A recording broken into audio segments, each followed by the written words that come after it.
നമസ്തേ. കഥകളതിസാഗരത്തിലേക്ക് സ്വാഗതം.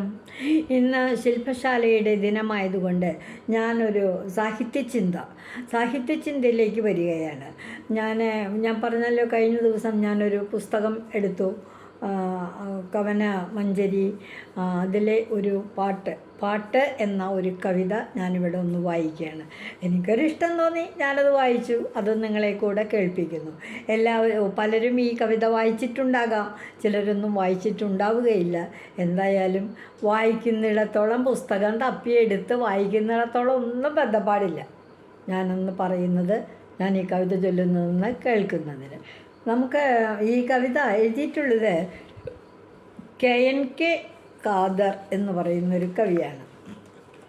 വലിയ പ്രശസ്തനൊന്നും അല്ലെങ്കിലും അദ്ദേഹം പല കവിതകളും എഴുതിയിട്ടുണ്ട്.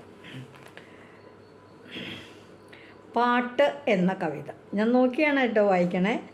എല്ലാം കാണാതെ അങ്ങോട്ട് വരികളൊന്നും വന്നൊന്നും വരില്ല. പാടത്തെ പണി ചെയ്തില്ലെങ്കിൽ പള്ളവിശപ്പ് തീരൂല.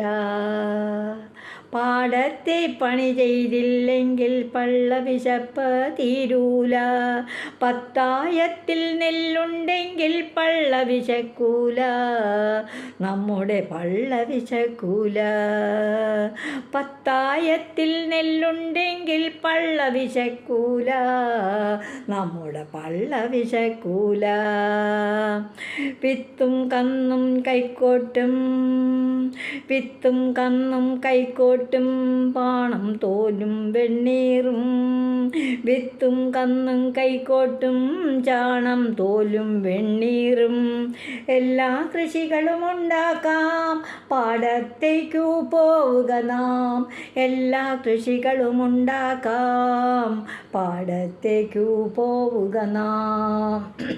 രാസവിഷ കൃഷി ചെയ്യരുതേ, രാസവിഷ കൃഷി ചെയ്യരുതേ, പനപരോഗം വന്നിടുമേ.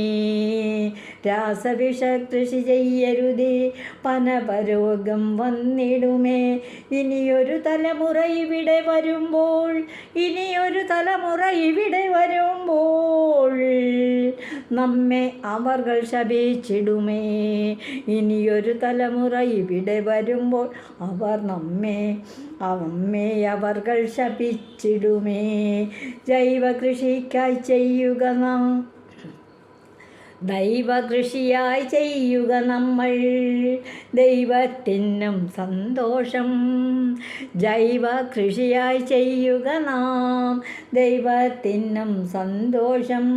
രാസവിഷ കൃഷി ചെയ്യരുതേ, രാസവിഷ കൃഷി ചെയ്യരുതേ, ദൈവത്തിനും ബഹുകോപം.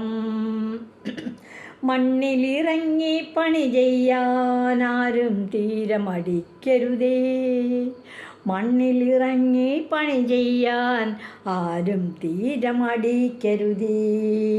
അന്നം കിട്ടിയതാകെയുഴന്ന് പട്ടിണിയാൽ മരിച്ചിടുമേ. അന്നം കിട്ടാതാകെയുഴന്ന്,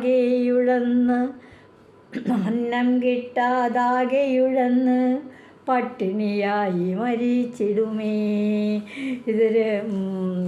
അദ്ദേഹം കൃഷിയുടെ പ്രാധാന്യത്തെപ്പറ്റി വിശദീകരിക്കുന്ന ഒരു കവിതയാണ്. എനിക്ക് വായിച്ചപ്പോൾ ഒരു ഇഷ്ടം തോന്നി, ഞാൻ അത് അവതരിപ്പിച്ചു. നിങ്ങൾക്ക് ഇതിനു മുമ്പ് കേട്ടിട്ടില്ലെങ്കിൽ സാരമില്ല, അധിക സമയമൊന്നുമില്ല, ഒരു 4-5 മിനിറ്റേ ഉള്ളൂ. ഒരു കവിത ഒന്ന് കേൾക്കൂ.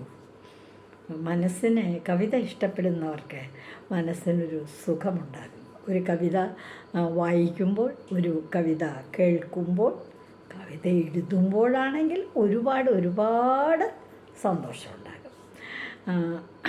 ഈ കവിത നിങ്ങൾ വായിക്കൂ, മറ്റുള്ള ഒരാളെയെങ്കിലും ഈ കവിതയൊന്ന് കേൾപ്പിക്കൂ. ഇതുവഴി വന്നാലും, ഇത്തിരി നേരം ഇരുന്നാലും, കഥകൾ കേട്ടാലും, കളിയായി പറയും കഥയാണേ, കാര്യം പറയും കഥയാണേ. എല്ലാവർക്കും നന്ദി. ഇത് എൻ്റെ ചാനലാണ്. ഞാൻ നിങ്ങളുടെ മാലതി ചേച്ചി. ആകുന്നത്ര പ്രോത്സാഹിപ്പിക്കൂ. 1000 വീഡിയോ ഒക്കെ കഴിഞ്ഞു കേട്ടോ നമ്മുടെ. നിങ്ങളുടെ ഒരു സന്തോഷം കൊണ്ട്, പ്രോത്സാഹനം കൊണ്ട് മാത്രമാണ് ഞാൻ ഈ യജ്ഞത്തിൽ അങ്ങനെ പടിപടിയായി ഉയർന്നു വന്നുകൊണ്ടിരിക്കുന്നത്. എല്ലാവർക്കും നന്ദി.